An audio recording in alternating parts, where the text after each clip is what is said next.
So look, my name is Marcus. This group over here think I'm an idiot. Group over here haven't yet decided, and you're still new.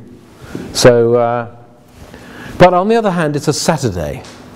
It's a Saturday, and it's quite nice weather. And we find ourselves in this room all together.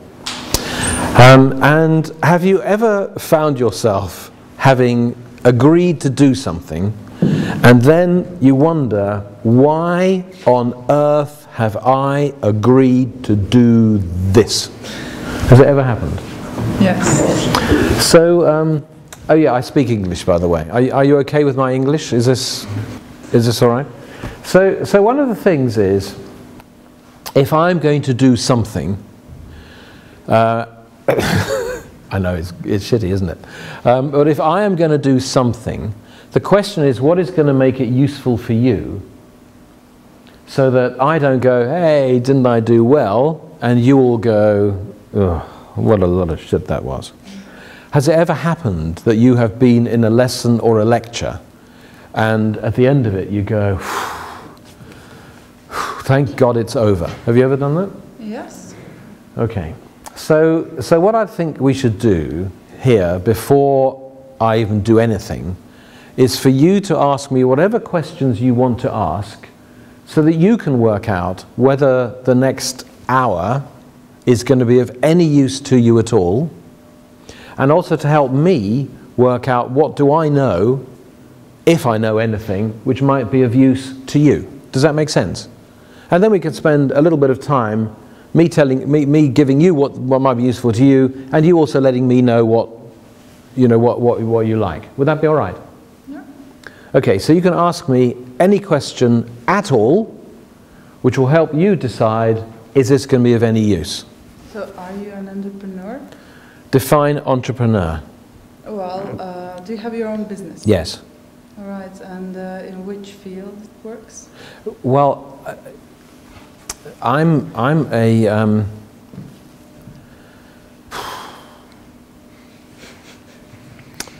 wooden bow ties, actually.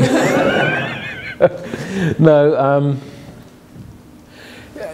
I am one of these guys who gets bored very quickly. Do you know what I mean by getting bored? Yes. And so I have found it almost impossible to do only one thing, because I get very bored. So I always seek out new things to do. And so what I find is really interesting is to do something which I didn't think I could do, which other people don't think is possible. And that is what I enjoy. Do you remember being, does anybody here remember being a kid? No. Do you remember being really small? You know, so if you were a little kid, really small, and you were standing here, you're going, here. Hello? Do you remember being that age? And if somebody said, don't do that, remember that? Yeah. Do you remember when somebody said, don't do that? You go, do you remember?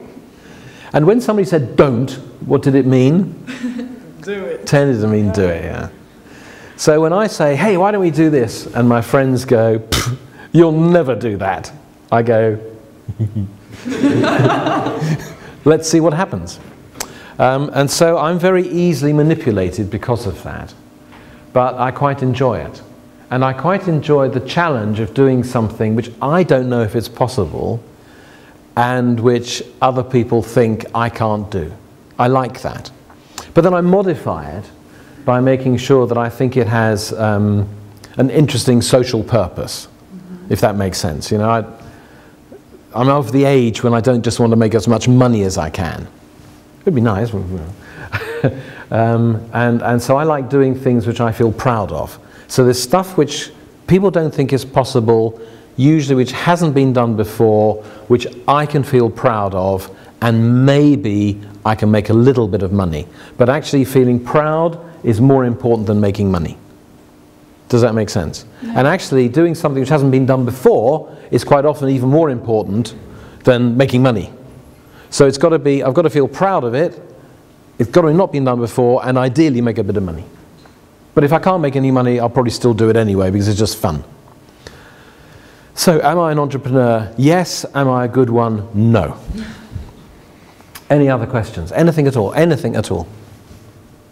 What are the things that make you proud? Probably what makes me proud is when somebody goes, wow, oh, isn't that cool? Things like that. Or people go, that's amazing, I'm so pleased you did that. And probably something where I can go, you didn't think it was possible. And I like that. And that's probably what makes me feel proud. But sometimes it doesn't happen immediately. Sometimes you only know a little while later. You know, it's the immediacy it might not be an immediate impact. It might take a bit of time. I can show you, if you're interested, I can show you some of the things. Any other questions? Anything at all? I mean, anything, honestly, anything at all. What's your favorite book? My favorite book? Yes. My favorite, honestly? Yeah, honestly. Honestly, really? Yeah. I'm just playing for time, okay? So I'm going to continue really honestly. Yeah, for sure. Big book or little book? Well, it doesn't matter. It does. Big book or little? Because I need more thinking time. The book that inspired you the most? Oh, the book that inspired me the most. Well, I have to admit, I'm not very good at reading. I read books, I read them really fast. Does anybody else do this? I read books really fast, and then I can't remember if I've read it or not. So I skim through very, very, very... Does anybody else do this? I read really quickly. I want to find out what's happening, and then characters come and I say, who the fuck's that? I don't know, but never mind. It looks interesting. And I keep going, wow, fantastic, it's finished. And then people say, have you read it? I go, no. And they say, but there's the book. Oh yeah, that one, I've read that. So probably the book which inspired me the most, actually I don't know. You see, this is how shitty I am with books. I really don't know. I quite liked the very first Harry Potter book, actually. For no other reason than I thought, it's brilliant coming up with these stupid names. That's fantastic. You know, the Muggle. Oh yeah, what a good idea. I can't believe that somebody could invent all this shit and write it down. I think it's great. So I really liked that one, just to sort of show that it's possible to create something which Tolkien and all this stuff, I didn't really understand any of that. I don't really understand The Lord of the Rings at all. But Harry Potter is simple. Simple, simple, simple. I like that. I quite liked the book on McDonald's by Ray Kroc. I quite enjoyed that one, which is sort of like a business book about Ray Kroc's book on McDonald's. I don't know if you've ever read that. There's a Branson book, but I haven't I've skimmed them, but I can't remember them. The book which I can really, really, really remember, which is very strange, is Harry Potter. I don't know why. I think it's because it was so stupid. I mean, not so stupid, so elegant in terms of coming up with stupid names. I think that's what appealed to me, probably, and that's why I can remember it. Whereas a lot of other books I can't remember. Isn't that weird? Well, not, because human beings have selective memories, so... And I have a really shitty memory. Oh. Really, really bad memory. Any questions at all? Even from the not very smart people over there. The simple ones? How about smart people? We subdivided earlier.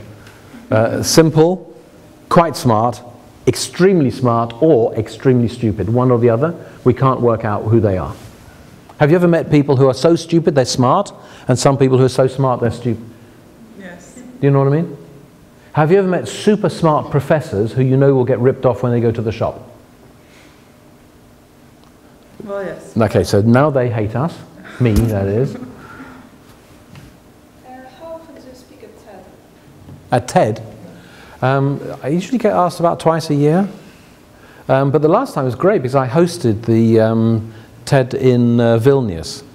That was fantastic. The hosting was completely different. Do you all know TED and watch TED? Hosting is really, really interesting. Because some people are very, very, very scared about giving a TED talk, really scared. So Vilnius is quite hard. Has anybody been to a TED in Vilnius? No, I haven't been here in Riga. Oh right, so Vilnius, how many people are in Riga? Well, not a lot of them. I can't tell you The audience size. How big is the audience, roughly?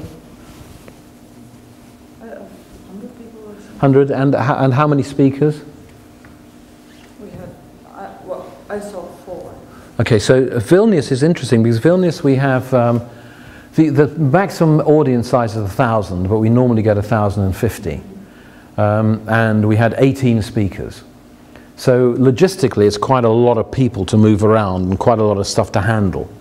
And 18 speakers is you've got to be really tight on timing. You know, it's sort of like 16 minutes plus 3 minutes between. And so if you host it, you've got to do all the stuff in between and make sure that all the speakers are in the right place and make sure they're all happy and make sure they're all comfortable and all the technology is working. And more importantly, when a speaker goes, I don't think I can do this, you have to go, you can. No, I can't. You can. No, I can't. You will. And help them through it. And there was one speaker, a really lovely woman who's a Lithuanian working in Paris, creating chips to get blind people to see. And she was a wonderful, wonderful woman. And she was on the podium, and we had a raised podium, and she kept on walking backwards, and I thought she was going to fall off. So I had to crawl on the stage and then shove it. And you've got to be very careful when you shove somebody walking backwards, because you have your hands on their arse, and they could scream, you know, and all this sort of stuff. And we had all those things going. That doesn't answer your question, but it's a little bit. Anything else? Any other questions? What is your education? You're asking a lot of questions. Oh, sorry, I'm interested. I don't have a great education. I mean, I was educated in Paris and then London. But what exactly? Math, physics, finance? Yeah, all that. Yeah, all of that. Especially, I had a company making wooden bow ties. And No, seriously? No. Well, because I know a friend of mine is making a wooden bow tie. Yeah, him. Are you in competition? Oh, now we're certainly getting something going. Would it be helpful if I gave you my CV? Well, could be. Would that be of any use? I mean, seriously, guys, because well, I might as well. Let's see. I wasn't going to do it yet, but I'll do it. Because there is something very different about it. For me, it's extremely difficult to work out what to talk to a bunch of students and how to make it interesting. I mean, really hard.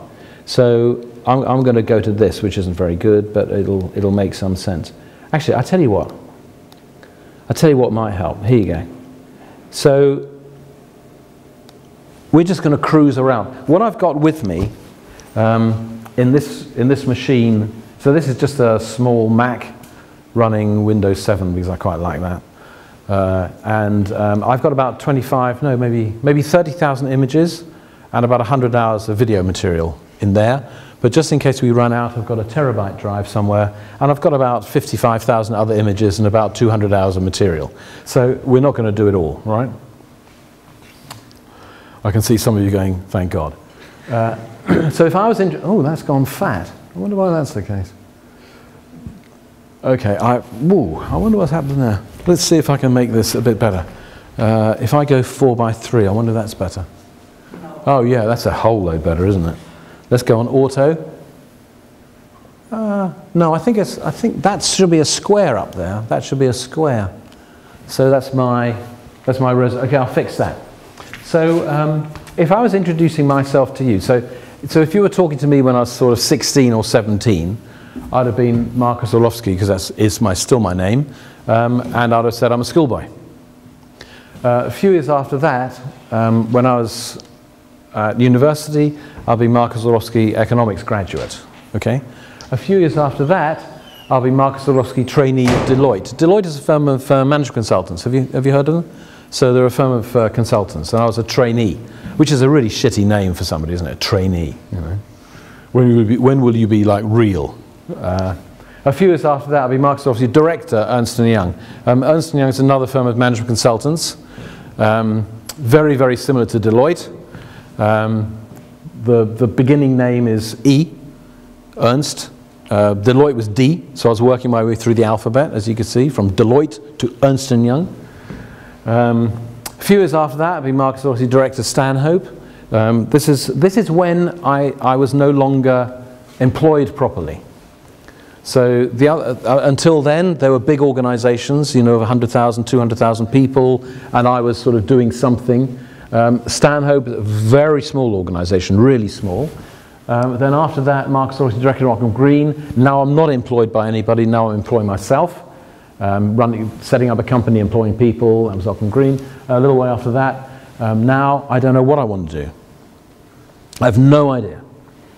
So I prefer saying to people, I don't know really what I want to do. I've done a few things. I can show you roughly what I've done, and I'm probably trying to explore.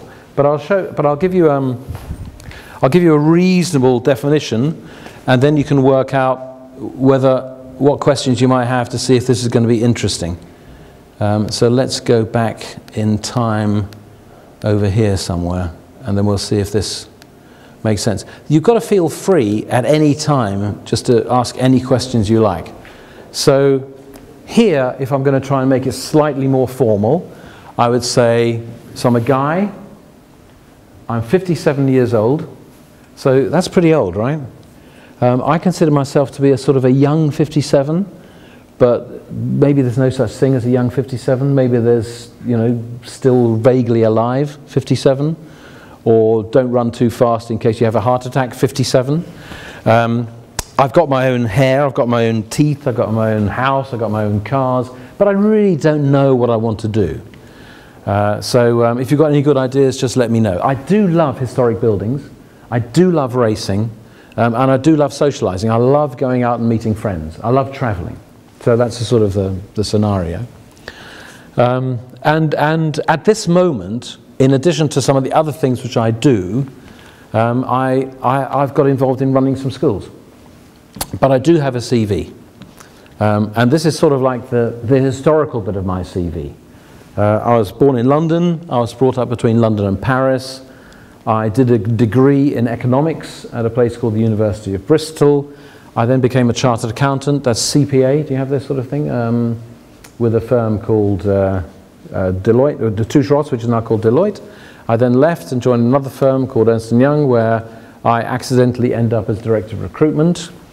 And then when you do that, you get I just joined the boards of lots of educational charities, as you sort of do. And then I moved on. Then I became project finance director of Stanhope. We thought it'd be quite fun to do something cool. Have you ever had that idea? It'd be great to do something, and you're sort of like, what and how will it work? And you get all these questions and stuff. And then chairman of Home Control, director of Gresham Bell, managing director. And the trouble with CVs is a CV really doesn't tell you very much. You know, CV is just a whole listing of stuff.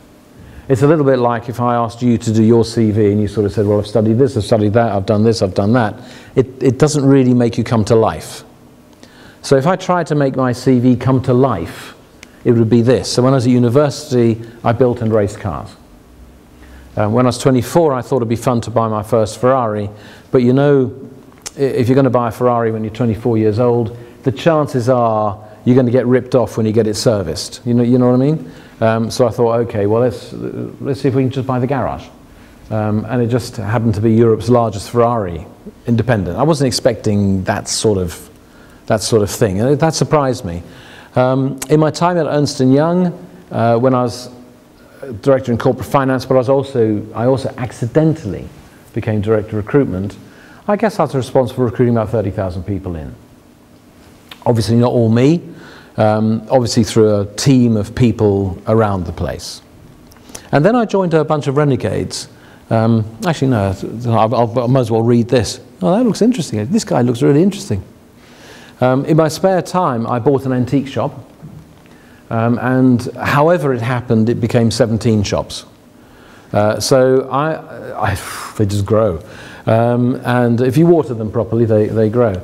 And that was a strange thing, because I'm now running an enterprise whilst being employed by a firm of consultants.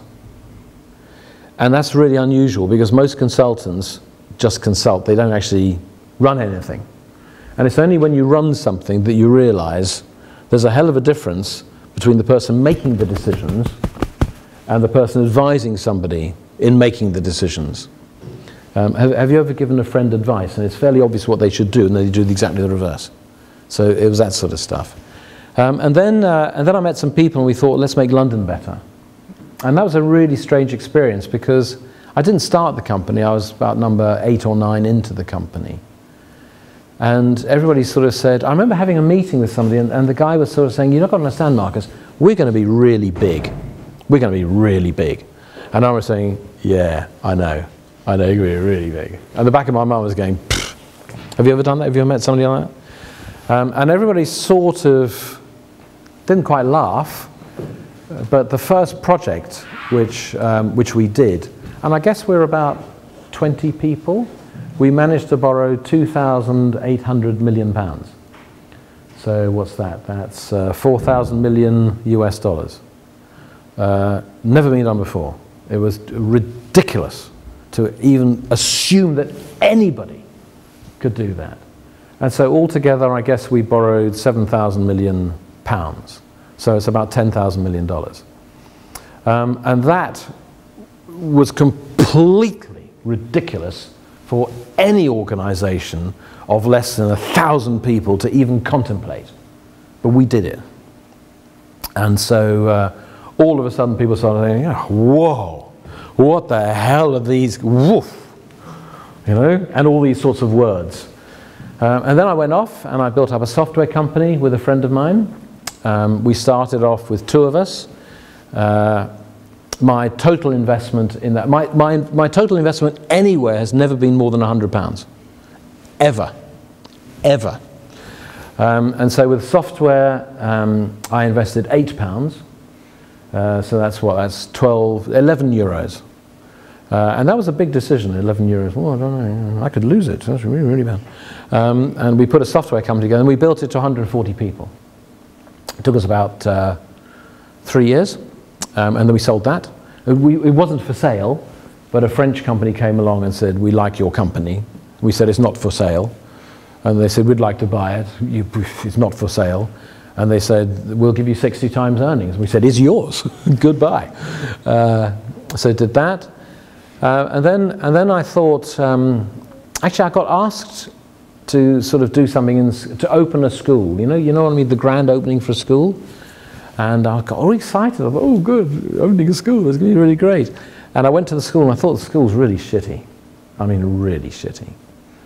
You know, it was badly built, it was shitty furniture. It did the same thing as the school was before it got rebuilt. So I thought, well, it doesn't have to happen like this, does it? And everybody said, you've got to understand, it's really difficult to get into this sort of stuff. There's the state and public and blah, blah, blah, blah, blah, blah, blah. So I thought, well, let's see if we can make a difference. And I guess so far, I've been involved in about 500 or 600 schools. I guess we have raised maybe 7,000 million sterling, so about 10 billion again. Changed the paradigm of schools. To the extent that people have now said, could you go and talk about education? Yeah. And so now we work with kids and sort of show what is possible and all this sort of stuff. So I run now 8 schools in a complex area in the southwest of our country, and I'm on the board of 38 schools over on the southeast. So I guess from somebody who's got no idea about any of this sort of stuff, for some reason there are 50,000 kids in schools in which I'm either director or part of. And I guess if I take the whole environment, there are probably 200,000 or 300,000 kids in schools which I've had a hand in designing or building or raising the money for. And that's how it continues. A few years ago I was out in Iceland and I saw some people and thought, wow, what you're doing is really cool, that's great. So I helped them put a TV show called Lazytown together and get it onto UK and other tellies, which is a kids show, but it's very, very, very high ratings, which I thought was fun. I've now got involved in people sort of coming and asking if I can go and talk at TEDx, so of course I will. And that's me. And what I've discovered about me is I'm pretty good at starting things, and I'm pretty shitty at managing them. I mean, really shitty. So I forget, I get to places late, go to the wrong place. I've been to the wrong country many times. A bit of an accident, a bit stupid, but it happens. And I'm too fat. And I'm too fat for 2 reasons. One is I'm greedy. I love eating food. And the other is I'm lazy. And so if you're greedy and lazy, you become fat. And that's me. So that's my CV. Does that make sense? So there was a question from the girl who's now left about, am I an entrepreneur? No, I don't think so.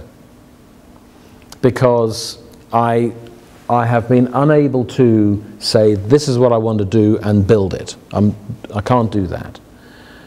Do I work in a huge company? No. I can't do that either, because I feel that could stifle me. Do you know what I mean by stifling? It's a bit like a few years ago, I got one of these headhunter calls from somebody saying, would you like to be Chief Financial Officer for American Express? You know, American Express, they make Chief Financial Officers like Finance Director. And I said, surely you've got the wrong guy. No, we're really interested. No, come on. Oh, yeah. So I thought, why not? And I went along. And this guy was sort of saying, well, there are 2,000 people in the finance department, all of whom would be reporting to you.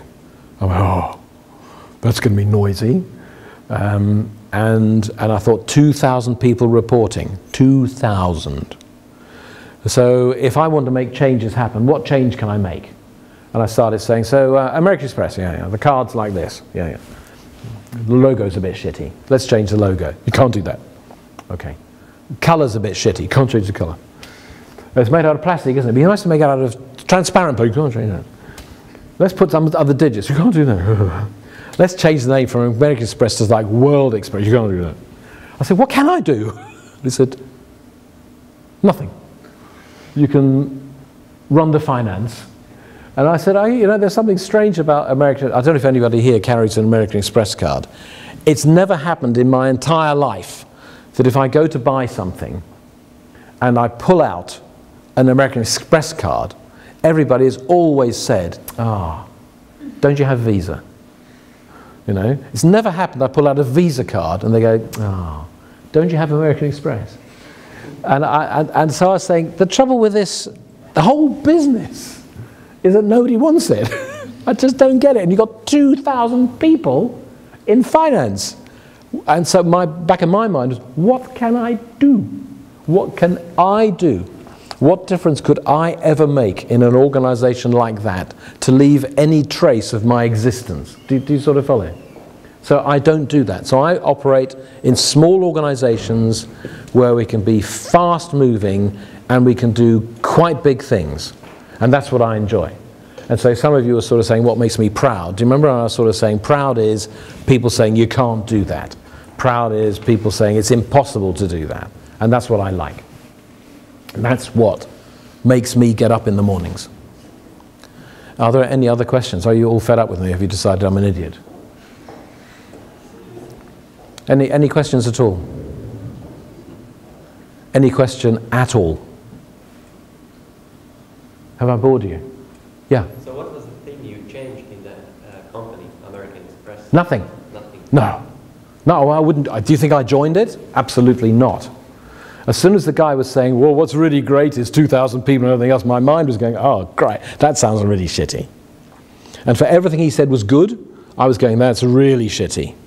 And he's saying, you know you can always get in the morning and you know exactly the time, you know you can go home at exactly, that's really shitty. He said you have a company jet. I thought, yeah, that's fun. That's fun. But you can only go to cities where we have a bigger express. That's shitty. So everything which was good, it was also shitty. Everything. But the shittiest was 2,000 people. Because I was just thinking, 2,000 people. 2,000 people. I wonder how many of them are shitty. And I wonder how many I could say, let's just fire 800 people. Let's fire the whole lot. And oof, oof. Can you imagine the politics? Can you imagine the bullshit which could take place? Now, some people like that. Me, no. So I've discovered with me, I like being quick, being fast, taking decisions, acting, let's see what happens. If it hasn't been done before, poof, that's what I want to do. Some other people aren't like that. They want to do what's been done before. They want to build from standard operating procedures. That's not me. So I would be really bad running a fire service. Hey, let's get in the big red engine and see what happens. That's not what you want to do. So I'm the exact reverse of some of those things. Any questions? Any other questions? Anything at all? Are you scared of failure? No. Why? Well, I tell you what. Yeah, I am. But it depends what failure. There's failure and failure. There was something really strange. I mean, so in some early years I used to race. Okay, racing cars. And how many people here have ever raced a motor car? Raced a car? Okay. So if you race a car, the only, and assuming you're not on the streets, you know, you get some people racing cars on streets at the traffic lights, and then your lights change, and you go to the next lights. You know, I won. That's not me. So I race on tracks. Yeah, racing, tracks. And the only way you can win is by going faster than the other people. That's sort of fairly obvious, isn't it? And the only way you can go faster is by not slowing down as much. Because it would be a pretty shitty race, wouldn't it? If it was 100 kilometers, straight line. Because there'd be nothing to watch. It'd be really uncool, and so, and then an hour later, and see who comes first. So tracks. And the reason why people slow down is to go around corners. And the reason why they slow down is because they think, if I do not slow down, I will not go round. So if you want to win, you have to do what other people won't do. You have to brake later, or accelerate faster, or take your car to the edge where it is on, but only just. Do you know what I mean?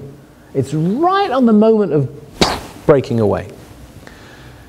And what I discovered with my racing is that I'm either right or I go to hospital. Because I either get round the corner or else go off the track. And I discovered there are some areas where it's okay to go off the track, and some areas where you definitely do not want to go off at this moment. So I'm not scared of failure of going off the track, but I am scared the first time I hit the barrier sideways at about 160 kilometers, maybe 180 kilometers, sideways, boom. And I was in a single-seater car, and really, if you're going to hit something, you want to hit forwards, because there's a lot in the front, very little on the side, quite a lot in the back, but very little in the side. I hit sideways, poof, and that made the car change its shape. And whereas I would be driving like this, this elbow got shunted over my head, and it ended here. So I had one normal arm and one very short one. And that became a bit peculiar anyway in how do I get out, because to get out you take the steering wheel off, you get out of the car, and I couldn't do this because I had two arms on one side of my body and none on the other. And that's when I discovered actually that's not a good place to crash. So I was scared of that particular, the exit from that corner I was scared of. But otherwise I'm not really too worried, because usually what we call failure is an academic failure. It's failing money or failing people. I'm very, very, very proud of my reputation. I don't want to damage my reputation. But failing and trying something which doesn't work, it doesn't matter. As long as people don't come around and break my legs off or kill me, then it's okay, it doesn't matter. Failure, where if I get it wrong, like a bungee jump, and I've got the elastic wrong, and no, I don't want to do that. But otherwise, I'm not scared of failure, no. Because actually, quite a lot of people get scared of failing, and so they walk around all their lives thinking, I wonder what would have happened if I'd tried. A lot of people are always wondering what could have happened. And actually, I'd much rather go, I'm glad I did it. And even if you fail, you always learn something. You always learn. And you always learn something about your approach. I'll tell you what I've learned. I've learned that some people are there in the good times. So when everything's going well, they're with you. As soon as it goes wrong, they've gone. A lot of people do that. A lot of people run when things start going wrong. And actually, the people you want around you are the people who are there even when it goes wrong. So, and if you want to get investment, if ever you want people to back you, who would you back? Would you back the person who has failed and they've been there to sort it out, or the person who failed and cleared off? You'd always want the person who's failed and been there. So that means you've got to fail and you've got to be there in order to get somebody to back you. Oh, that's weird, isn't it? So in order to get backing, I have to fuck something up really badly. Otherwise I won't get backing. Do you sort of see? But when you think about it, it's obvious. It's obvious. And those are the things we don't get taught. So there are some people in business who've never made a mistake, so they've never done anything wrong, so they get promoted until they make a mistake, and then poof, everything collapses. Do you sort of see? So what am I proud of? I'm proud of making mistakes and sorting them out. I'm proud of staying with people when it goes wrong. I'm proud of things which make me feel proud. I'm proud of things which get people saying, wow, isn't that fantastic? And I can show you some examples, actually. I wonder if I should reset. Do you think I should reset the screen? Shall I have a go at trying to reset the resolution? For those of you who are Mac people, you're going to hate this, because I am obviously using Windows 7 On a Mac. on a Mac. Yeah. Windows 7 Pro, Windows 7 Professional, not Windows 8 because I think it's shitty at the moment. And I prefer Mac OS. I've got Mountain Lion on here, which I prefer, but I sometimes do this just for fun. I can switch across if you want. If anybody's really, really, really annoyed, I'll switch across. Made no bloody difference.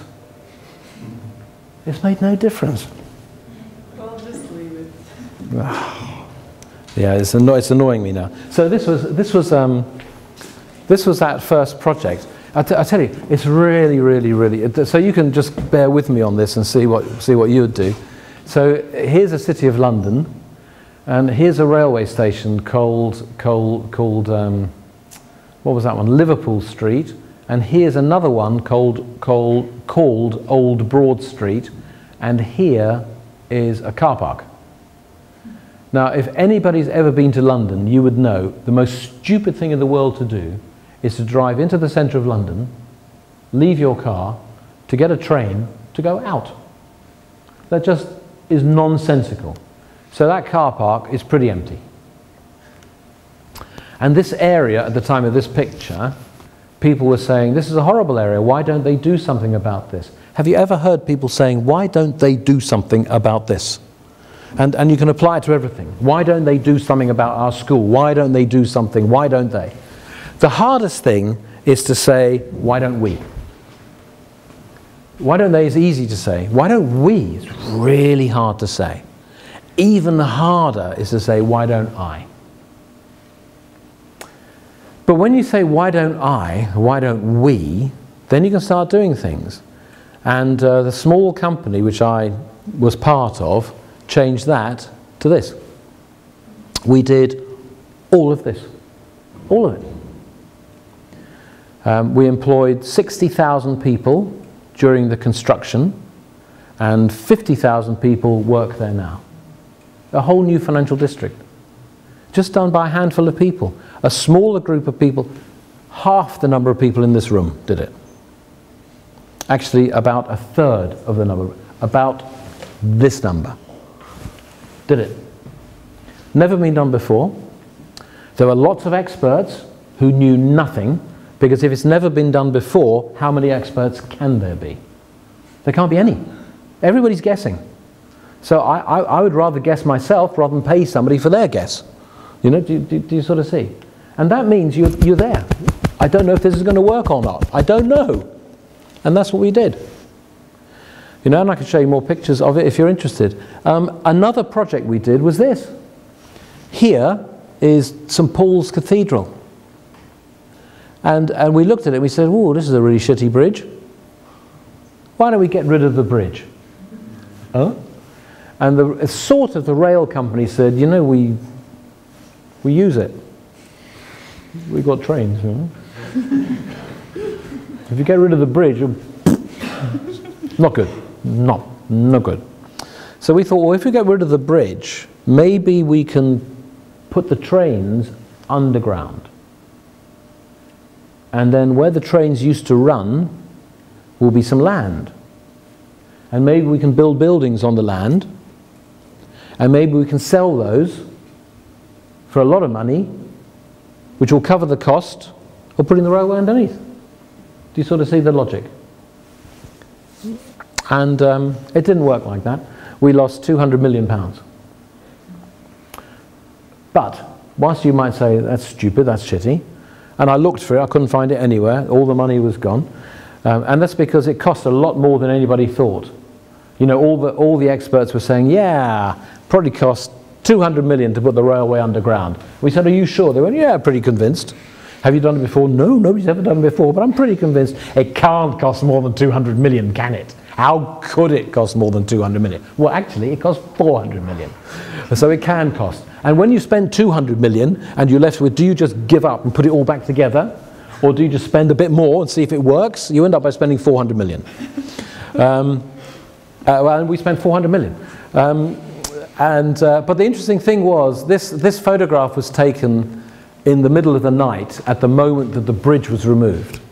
And I have to tell you, seeing that bridge being removed was such an important, it's such a thing, wow, we did this, it's amazing, we did this, can you believe it? That's worth a lot of money. Maybe not worth 200 million, but it's worth a lot of money. But the point about it is that everybody thought, maybe it's not such a stupid idea. We have the world's finest experts and all this sort of stuff. Do you sort of see what I mean? And that's what it's like today. We've got to get rid of those buses and all this sort of stuff.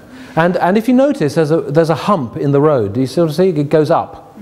And that's because at the very last minute, the railway company decided that the trains couldn't go up the angle which we needed them to go up. So they made us increase a hump, and that cost another 25 million.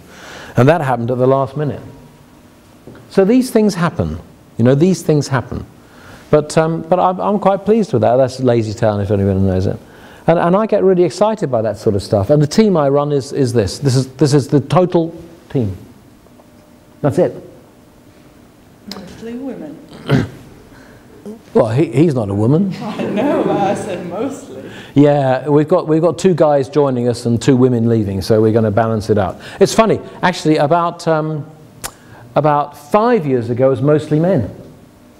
And then it became mostly women. And it's really shitty being surrounded by women.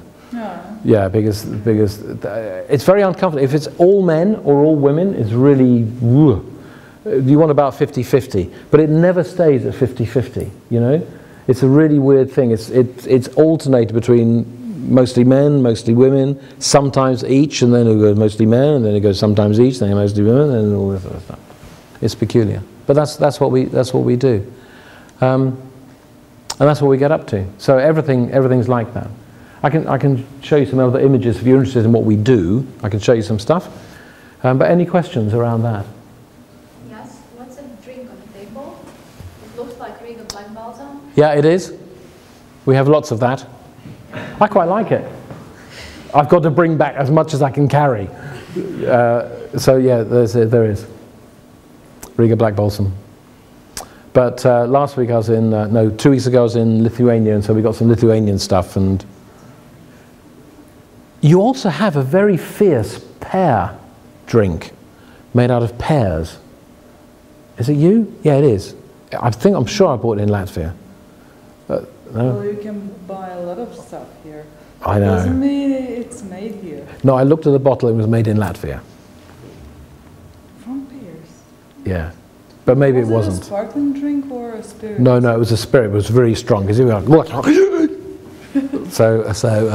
anyway, so that's it. So are there any questions? I can start showing some detail if you're interested. But are there any questions? And I can find some stuff which might be more interesting for you. So how did you develop this state of mind you have? Because nobody's born with that. Yeah, we all are. When we're this age, we all have it. Oh, well, yeah. And then we lose it. Do you remember being kids? And most kids will, if you give them things to play with, they'll make a game. They'll invent one. Yeah. In fact, you'll have kids who are telling you things which they believe might be possible, and maybe it's not. You'll have kids who are completely fearless, who try all sorts of things. That's what we're like as small kids. And then something happens over time, and we forget it. We forget it. You know, I mean, if you're the age, here's an example. When we're of the age when we'd be going, and somebody said, "Do not to do that." Do you remember that? Do not do that. And you're going, It meant do, didn't it? You know, do not put your hand in the fire. Ah! Do you remember that? Do you remember? Do not pull the cat's tail. You know? Do you remember this sort of stuff? And then we get a bit older, and I don't know if any of you know, have any of you got younger brothers or sisters who are of the age when if you say don't do that, they throw a little tantrum. Do you know what I mean by tantrum? They sort of go, I hate you, I hate you, I wish you'd die. You know, and that's their response to don't do that. And then we get a bit older, and somebody says, don't do that. And the possibility exists that you go, huh. When I was a child, I might have considered doing it. But now that I'm 11 years old, I wouldn't even think of it. And then we get a bit older, and we don't even wait for somebody to say, don't do that. So I know people, and I say, why don't you pick up the telephone and see if that person will meet you? And they're going, I'll try. Meaning,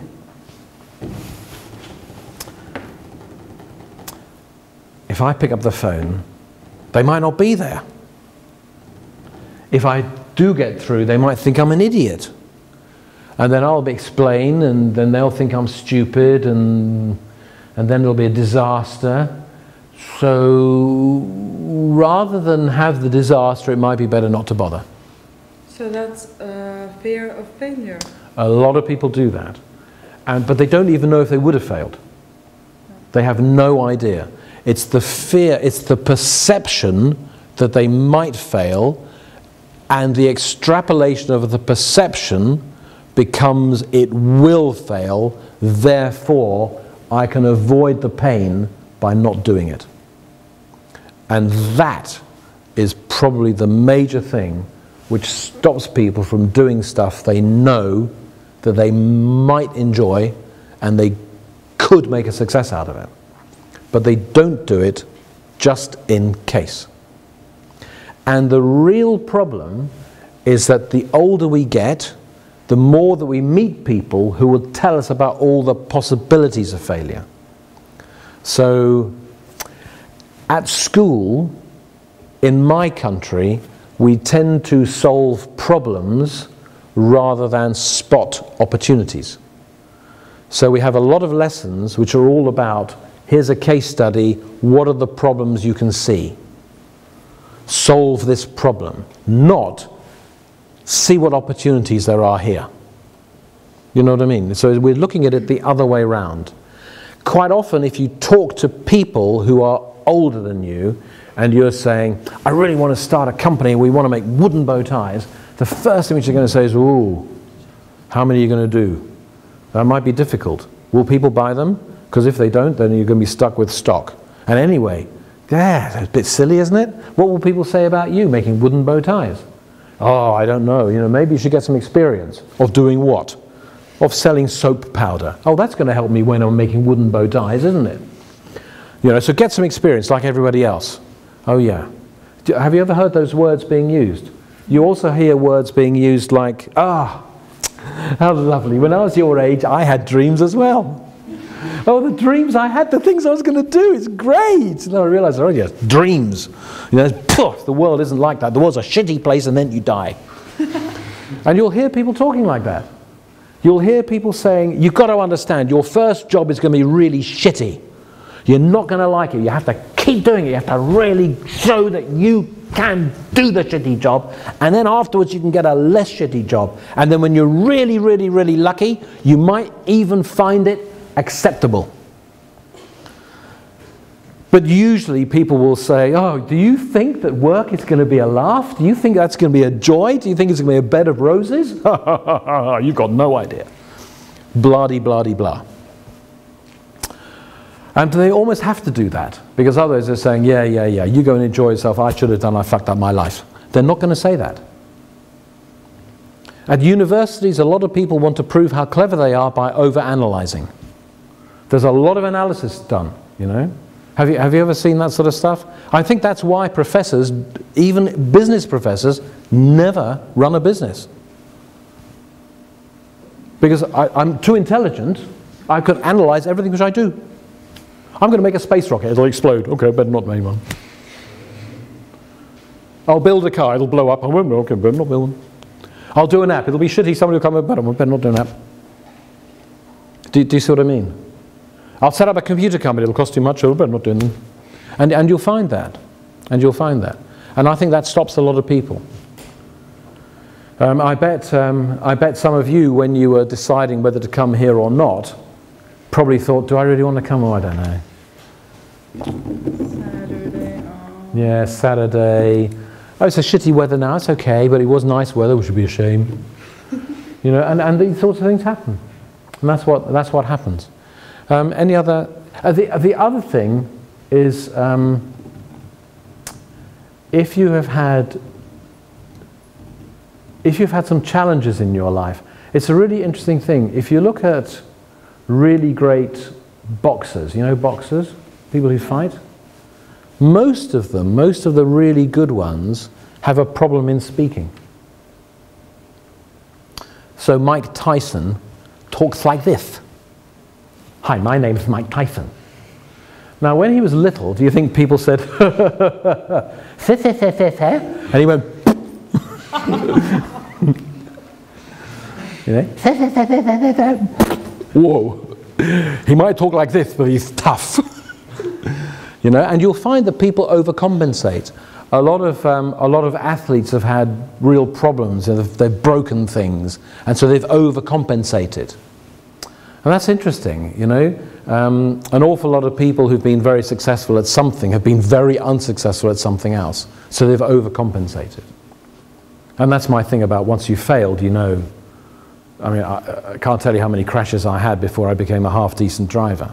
You have to. It's called learning through that experience. How many people here can ride a bicycle?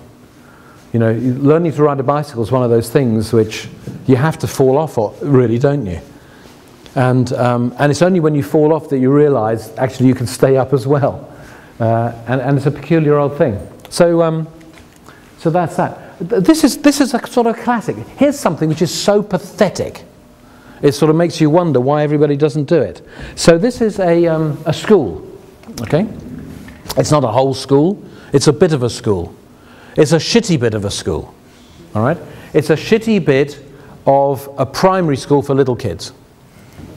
And what the guys running the school said is, we want to get kids excited by science. Do you know what I mean by excited by science? Yeah, science. Now, how would you get kids excited by science when that is what the space looked like?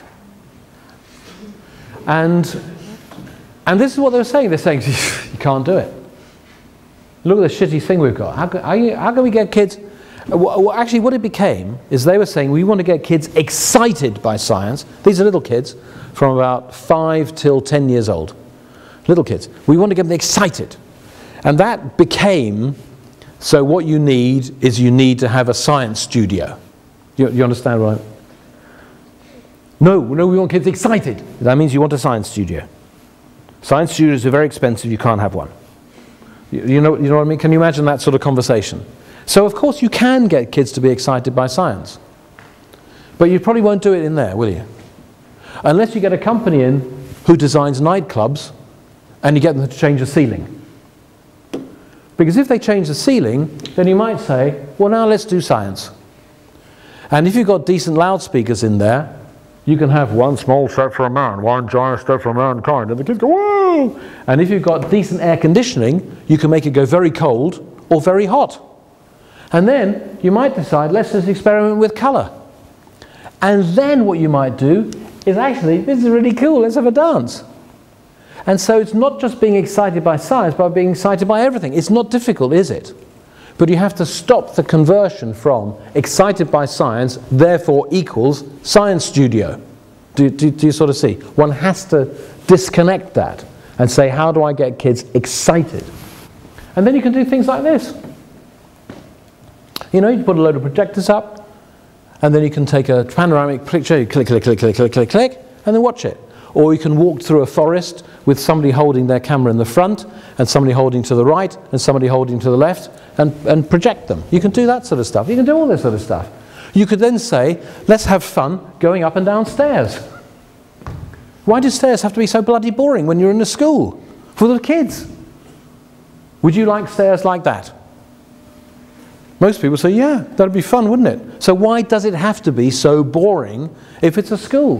Why does it have to be so boring? You can make little igloos just out of milk bottles. But people don't. For some reason they don't. And you think, but the school has got to be fun, you know, it's got to be fun. Why don't you do these things? Why don't you have flowers on the table? Why don't you do this?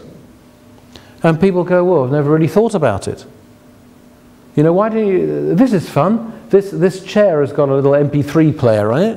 When you sit down, it plays it through things, plays you a story. When you get up, it stops. When you sit down again, it plays you a different one. All you have to have is a microphone and say to anybody, just record a story, maximum 2.5 minutes. It's got about 1,500 stories in there. It becomes a story chair. How fun would that be? I mean, why don't we do this? I mean, how much is an MP3 player? An iPod Shuffle, which is what you want, because you don't want to program, is what? $50? 2 loudspeakers, that's another 10. So it's $60 plus a microphone. Well, maybe it's $70 whole. But it's peanuts. And so what happens is we allow ourselves to limit. And in this room, if you made one of those for, say, 300, if you sold it at 300, loads of people would buy it. Because people go, whoa, isn't this amazing? It's fairly obvious. It's just that we don't see it coming together. Do you sort of see what I mean? And this becomes very powerful. It becomes very powerful. I mean, why not? I mean, how difficult is that? I mean, that is really simple, isn't it, really, when you think about it? How cool would that be in a school? So all I'm saying is, wherever you go, whatever you do, you'll always find these opportunities. You'll always find them. In a high school, when we work with kids, and students, and we say, what do you want? They end up by saying, that is what we want as a room for us to go and read. High school students. This group of kids bought that themselves on eBay. Its total cost was $1,500 US. That's all it was. And how cool would it be to come out of high school, and when somebody says, what did you do? Well, we did that. Shit, did you? Yeah. I mean, do you see what I mean? This is not rocket science. This is just that sometimes people don't see the opportunities, because we're always dealing with the problems. Here's another one in another high school. And these are high schools. These are not universities. They're not business centers. They're just high schools. So and that's done by kids, by students. Sorry. Do you see what I'm talking about? So there's no limit to when you can start and begin. So do you see why? I have no idea what I want to do. I love doing all this sort of stuff and everything else, and everything else, everything else. So that becomes quite fun. Actually, if you want to take it to the extreme, I got given a challenge, because I like doing this. I like saying, okay, give me something which you think is impossible. And somebody says, okay, what would you do with a school, with kids, who have profound, multiple learning difficulties. I said, explain that. Kids who are deaf and dumb and blind and maybe in chairs and can't stand and can't go to the toilet and can't breathe without air and oxygen. You know, all that sort of stuff. Normally, in society, the answer is we build a very secure place and put it out of the way. Because people don't like seeing kids like that. And so what happens is the kids are in a nice, secure environment full of lovely people. And then when they leave the school, they go straight into social care or into prison. That's what happens around the world. Or you get looked after by your parents until they die, and then you die. Because there's nobody there to look after you. Do you understand how this works? So when you analyze it, you say, so what is needed? Well, I'll tell you what isn't needed. It isn't needed to take these kids and lock them away from society, because otherwise, how can they ever work out how to make their way in society? Do you see what I mean? But you can't put them in the middle of society, because some of them don't know how to cope, and some members of society won't know how to cope either. So that's not a good thing. So it's going to be something somewhere between. But how do I do that so that it's not imposing? Do you sort of understand this sort of thing?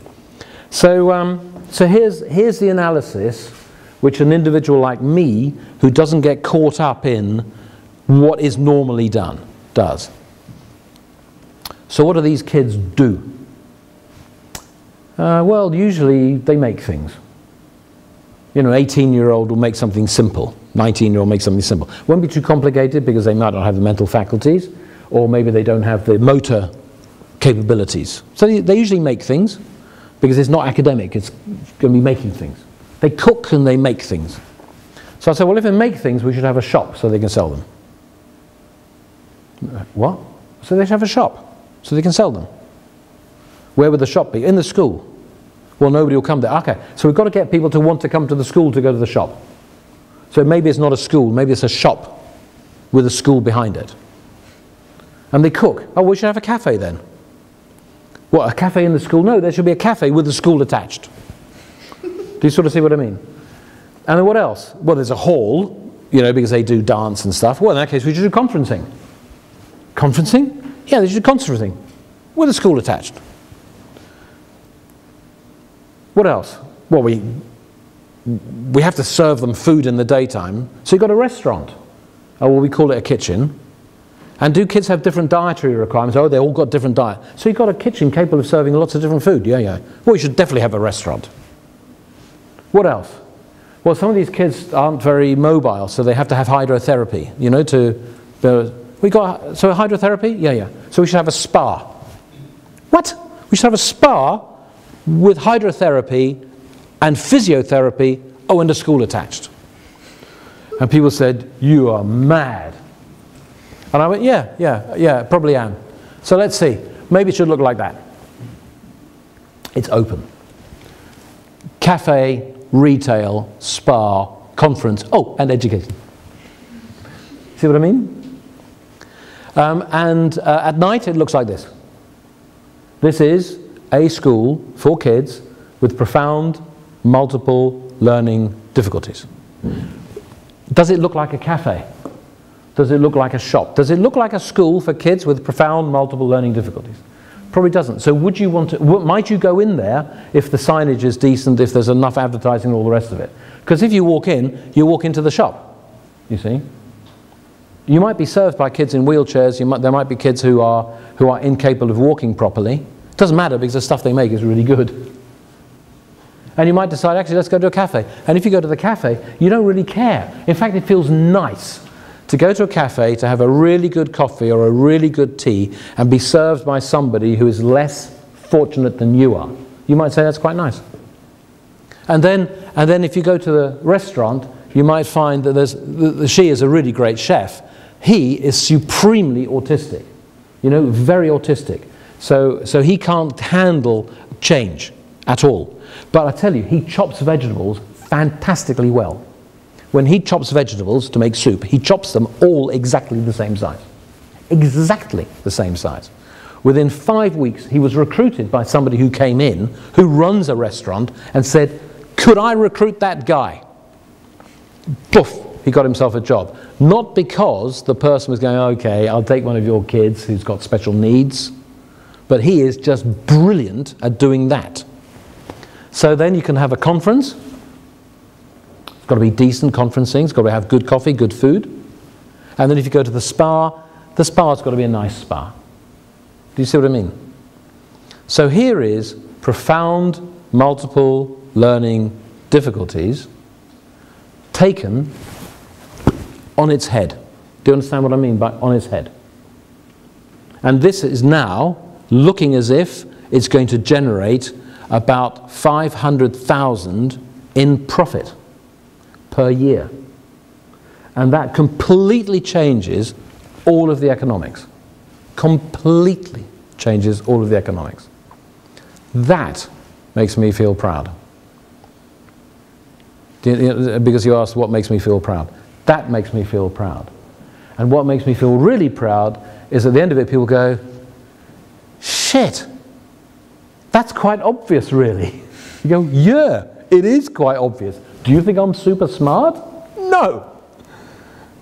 It's just that some people haven't seen it yet. And that becomes really fascinating. It becomes really, really interesting. This is just inside it. It's a profound, multiple learning difficulties school. Is that cool or what? And you can apply this to everything. As you walk out of here, you will see some things and you say, why don't they do something about this? What's the next stage of conversation? Why don't we? And the next stage is, why don't I? And that's a real test. If you find yourself saying, why don't I? Oh my goodness. So what I do within schools, or what we do within schools, I'll just show you, just for fun. And then we can have some questions if you want. I'm always intrigued by what can kids do? What are kids capable of? Here's, I showed this earlier on. Primary school, okay, you know primary school? So kids aged between 5 and 10. And I went to one school and the teachers were saying, oh, these kids, you know, don't know how to, blah, blah, blah. I said, well, let's see what they're capable of. What are kids capable of? Because you might not know what kids are capable of, because normally you tell kids what to do, when to do it, how to do it. And then you tell them how you're going to assess it, which is not to see what can they just do without being told what to do, how to do, when to do. So I said to them, to the kids, make a movie. They went, what? Make a movie. How? Use your mobile phones. And they said, what about? I said, I don't care, but here's something. You can make a movie about things the school should start doing, things the school should keep doing, or things the school should stop doing. How about that? I went, okay. How long do we have? I said, you have 2 hours, 12 minutes. Not 2 hours, not 2 hours 30, but 2 hours 12. Exactly 2 hours 12. And what do we have to do? I said, you've got to work it out, script it, film it, edit it, put it together. Yeah, yeah, you got 2 hours, 10 minutes left. Go. And the teachers were saying they can't do this. You haven't taught them how to do it. You haven't told them how to do it. You haven't told them what to do. Oh, I said, oh, by the way, if you're going to put music with it, make sure it's royalty free. You got the idea? And the teacher was saying, you're insane. That's not how we do things. We showed the kids how to make a movie. We showed them how to film it and everything else. I said, yeah.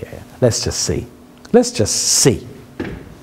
So these kids, we did it with 200 kids in the school, all of whom made different movies. I'll just show you one of them. This is one of them. It's all going to come out a bit funny. They're all going to look fat, but they're not that fat. See what you think of this. They did all of this themselves, all right?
What do you think the teachers thought?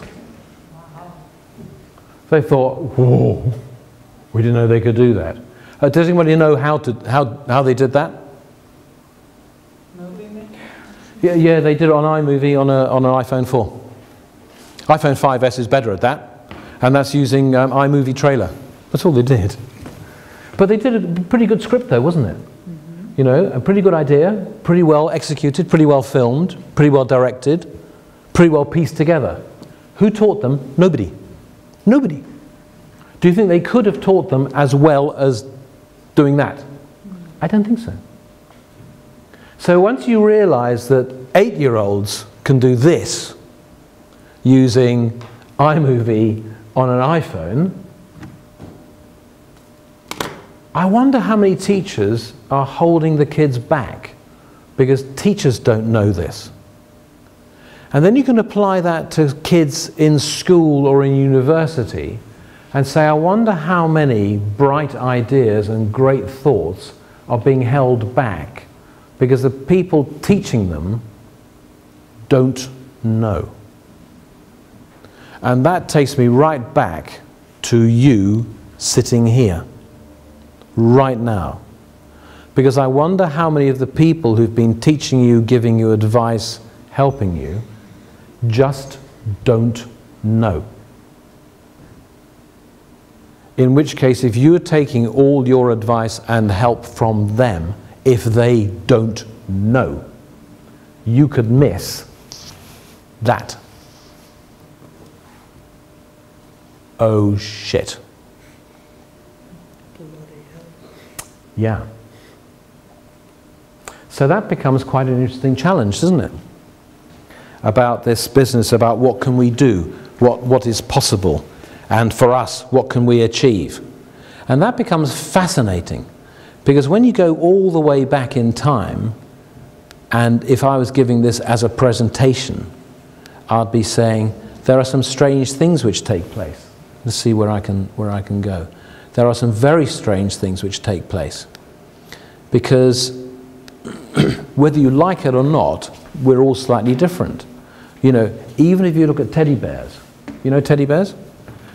All these are made in the same factory by the same people in the same amount of time using exactly the same material. But they're all slightly different. Has anyone ever noticed when you look at things, toys in a shop, they're all slightly different? I mean, I don't know about you, but that one, this one here, looks, I think, a bit stupid. I think this one looks a bit mean. I don't know what he's doing. I'm really worried about him.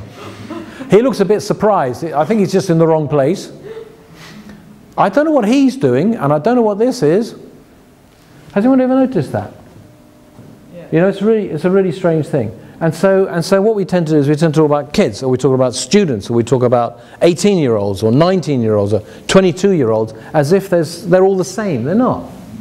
You know, and some of you work solidly, some of you are just like that, some of you want to have, all this sort of stuff goes on. And teddy bears are all slightly different, you know. I mean, we've got big ones and little ones and red ones and yellow ones and white ones and all this sort of stuff. The extraordinary thing there is when you take it as people, there are 7,000 million people in the world. 7,000 million. 7,000 million. And in 10 years' time, it looks like there'll be 8,000 million. If you take the Republic of China, People's Republic of China, last year there were 10 million graduates from university. If you take India plus China, in 2 years' time, there will be nearly 50 million graduates from India and China. 50 million. And we, in Europe, will be entering the same thing, saying, hey, we've got good ideas. 50 million others have got good ideas. Shit! So how do we separate or differentiate? And that's the reality. I mean, there it is. There's a reality. You know? And we form tribes. You know, there's one tribe called the Latvians, another tribe called the Lithuanians, another tribe called... And some people are really strong about... In the same way as if I go to a school, I'll be saying, how many of you wear Nike? Do you call it Nike or Nike, the shoes? Nike. You call them Nike. What is it called in the US? Because they are a US firm. Nike. What are they called in Japan? Nikkei. So Nike, which we use, is wrong. Okay, and some people wouldn't be seen dead wearing Nike or Nikkei or whatever. Some people only wear Adidas.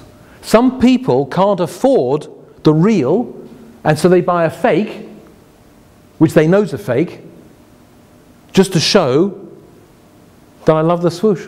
So much I have a fake. And I know it costs a lot for a piece of shit, but it makes me feel good that I'm wearing a thing. Some people keep the labels on, other people cut them off. I don't know about you. I get amazed when I go to Hong Kong and I see people who have suits, and you know you get the little thing on the outside, they keep it on, whereas most people remove it. Some people still have the tag to show how much it cost. They keep that. Because they just want to, you know, as they take their jacket off, whoa, you go. You know, all this sort of crap. So I hate labels. I hate them.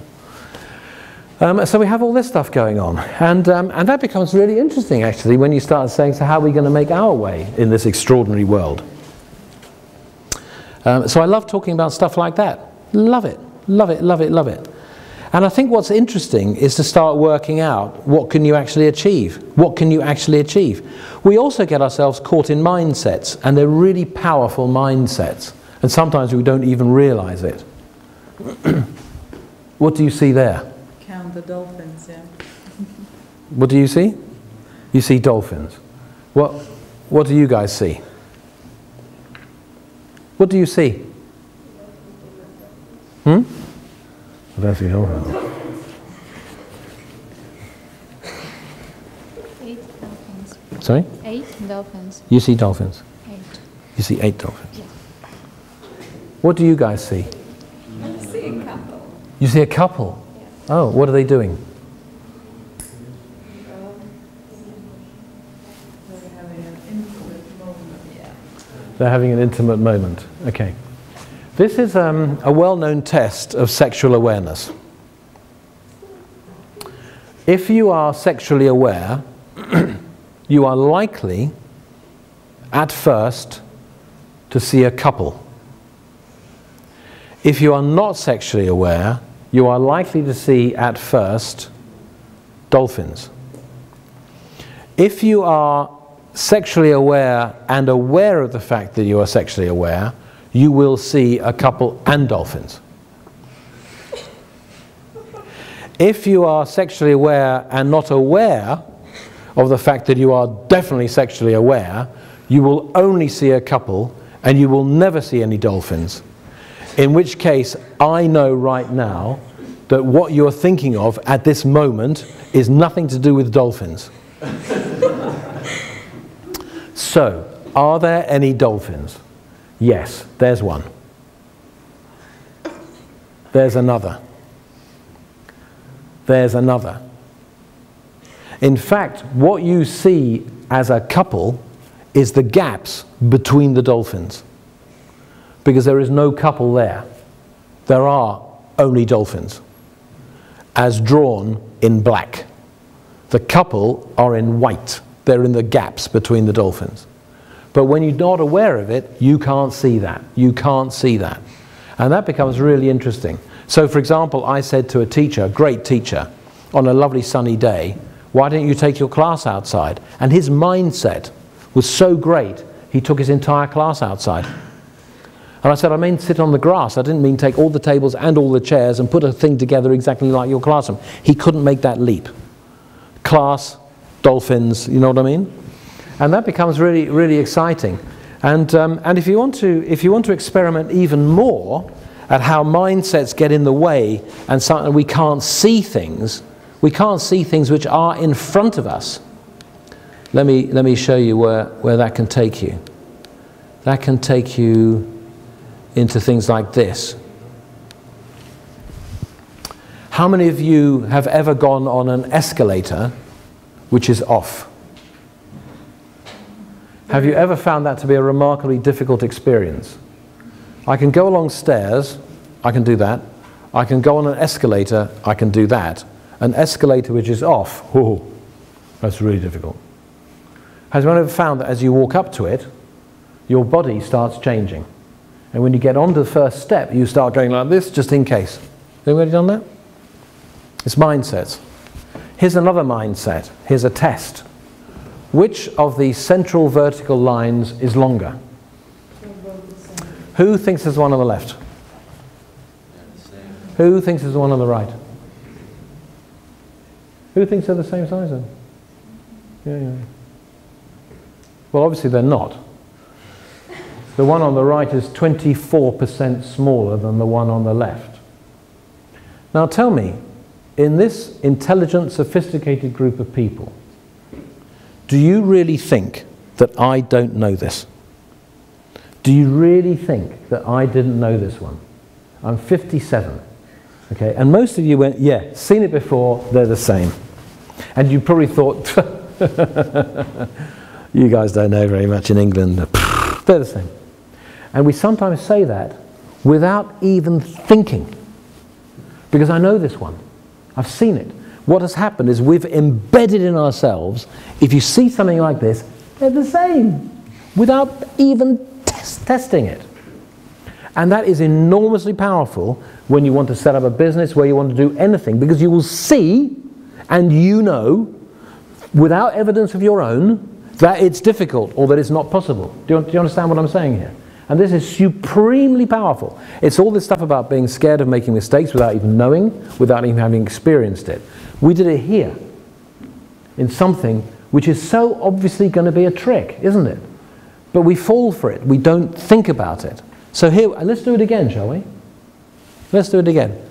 Which one is longer? Right. Now, who thinks it's the one on the left? None of you. Who thinks it's the one on the right?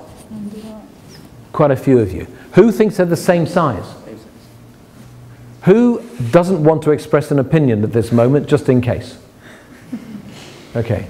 Well, I'm afraid they are the same size. And that's how easy it is to screw ourselves up. Because if I'd shown that to you first, which one's longer? They're the same size. I'd say, yeah, they're the same size. And you go, yeah, we know. Ha ha ha. But if I show that to you after showing you this one, then you start questioning whether they are or are not. Do you see what I mean?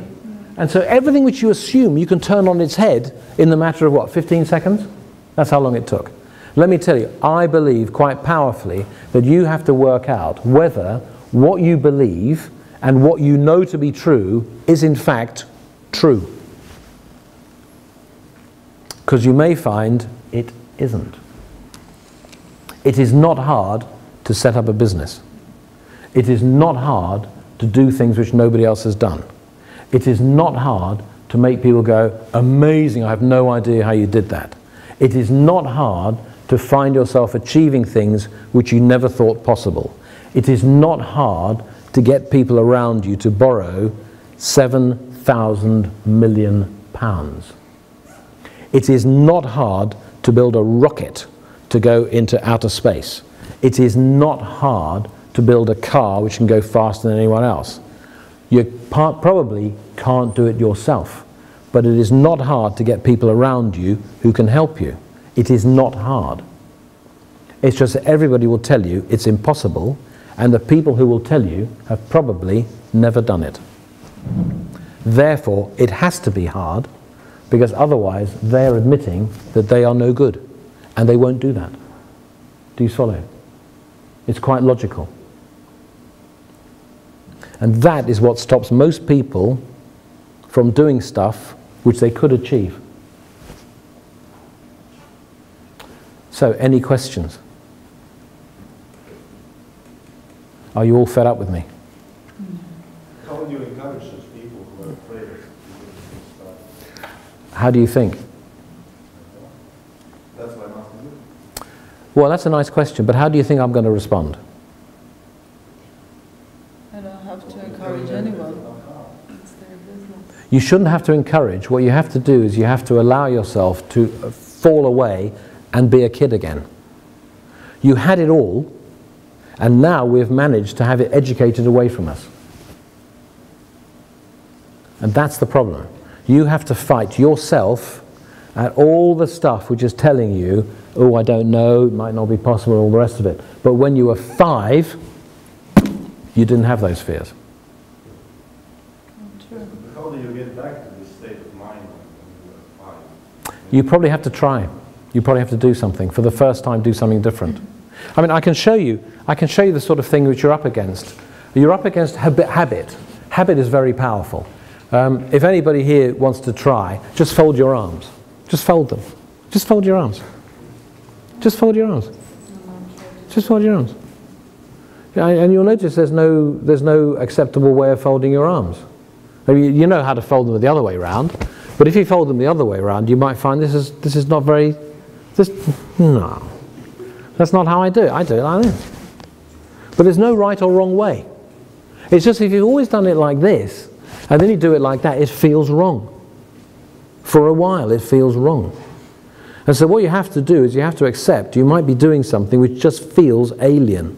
It feels strange. It's no different from changing your phone. If you change from a BlackBerry to an iPhone for a while, oh, what a mistake, I bought an iPhone. And then you have an iPhone and then you change to a Galaxy, you go, oh, what a mistake. I used to be able to use my iPhone, now I've got a Galaxy, I don't know how to use it. For a while, you might think actually you've made a mistake. For a little while, and then you get used to it. And it becomes a habit. And that's what we're talking about. We're just talking about habit. So that's it, ladies and gentlemen. Just by the way, you have been trying to make a decision about who I am. What do you think, how do you think I got started? What do you think my background is?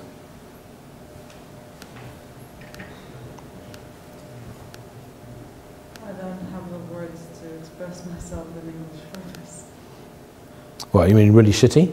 No, I mean like an ordinary family doing their job every day today and having a big routine and but oh, we don't have money and so stuff like that. What do you think my background is? Can you all imagine me as a kid? Yes. I just want you to imagine me as a kid and imagine the sort of life which I led as a kid. Can you imagine that? Can you sort of work out if I was 10 or 11 years old, what would I be like if you met me? Can you imagine the life I led, the sort of environment I was in? Can you imagine that? Okay, I'd like you to paint a picture which you think could be reasonable. I just want you to paint a picture which you think could be reasonable. Can you do that? Can you all paint a picture? Because I'll tell you what it was. Now everybody here will have a moment at some point. The real test is what do you do at that moment? And a lot of people have that moment and they let it go. They don't do anything. And then the rest of their life they might regret it. They might not tell you, but they'll be regretting it somewhere. They'll be using words like, when I was your age, the dreams I had, blah-de-blah. Or they'll be saying, you don't understand, it's not like that, meaning they didn't. All that sort of shit. And that's really what you have to do. Which is the answer to your question when you said, what can we do to do it? I think what we have to do is we have to do what we know is the right thing to do, even though it may scare the shit out of us. Even though it makes us go thump, thump, thump, thump, thump, thump, thump, thump, thump, thump, oh my God, can this be possible? Even though we say, even though we might think, what will people think? You know, even though it's a nice day, I should be outside. All that stuff, all of it condenses, all of it condenses. And what you can never do is you can never go back and say, I wonder what would have happened if. All you can do is to say, that was good, or that was a shitty thing to have done. And at least you can learn from it. But if you never did it, you can never learn from it. Ever. It's gone. And it becomes a moment in time. Now for you, for all of us, everything which has happened to us up till now to get us in this seat is history. It's the stuff which has happened to me, the things which have gone on in my life to get me to sit here at this moment. When you get up out of this seat, everything which you do is you creating your own destiny. The history doesn't matter. Nobody cares. All people care about is what do you do next? And that, there's only one person who can do that. Only one. And that is the person who you were and you are now. And that person who you are now was once that person who, when people said don't, did. We're still the same person, aren't we? When you look back through your memory at all the things you did and you persuaded people to and all the fun you had, you're still the same person. It's still there. And that, ladies and gentlemen, is really why I come to places like this, to remind us all that it's not that hard. We all did it once. And that is why I'm here. I don't know if that's been of any use to you. So am I an entrepreneur? No. Do I do things? Yeah. Do I enjoy what I do? Yeah, I do. But I don't know if there's something else I'd enjoy more. I'm still exploring. Am I proud? Yeah. Would I like to do more? Too right. Are there things I regret? Absolutely. Are there things I would have liked to have done? Yep. Are there things which I'm going to do? Of course. Do I know where it's all going to end? No idea. Do I think there are things to be done in the world? Yep. Would I like to play a part? Of course.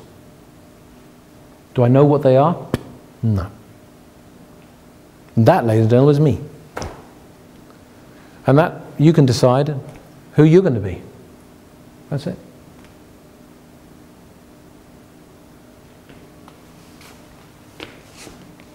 And that's the end.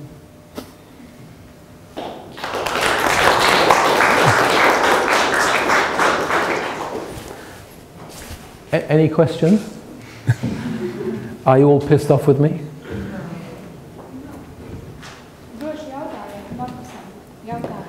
But I can show you something. Yeah, sure. Have you come across Matt Harding? What? Matt Harding. Have you come across Matt Harding?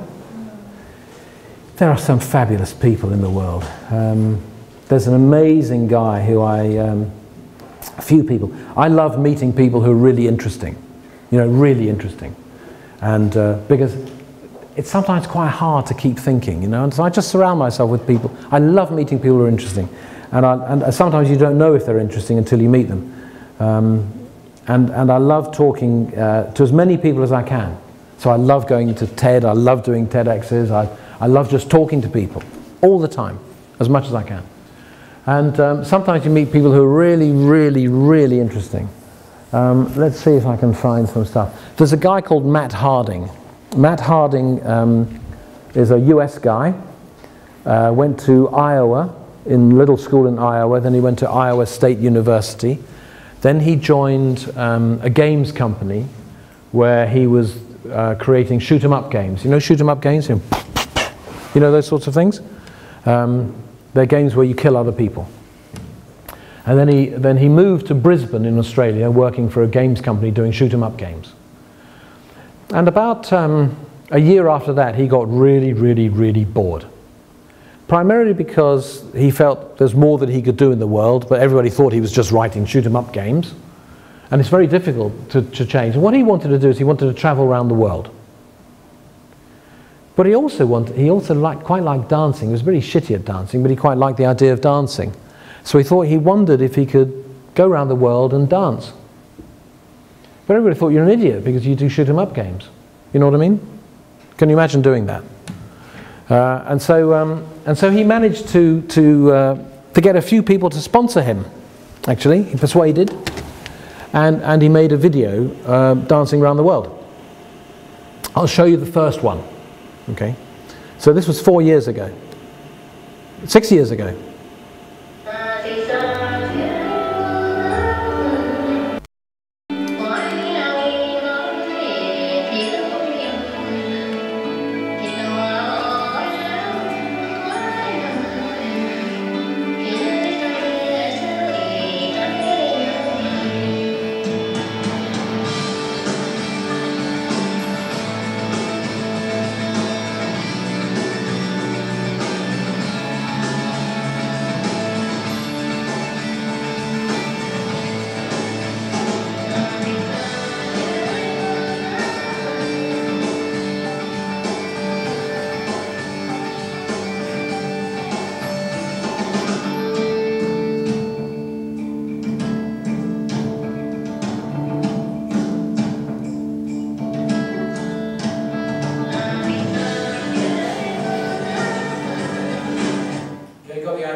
funny. Watching it, he got quite a few hits on YouTube. He got quite a lot, and then last year he did another one. But because he had a little bit, people had seen some of this stuff. He twittered it out because we had Twitter, and we had Facebook, which Twitter wasn't really there in 2008, and he's made another one. And I'll sort of show you what's happened to him since then, and we'll watch this one.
And everybody there was a volunteer.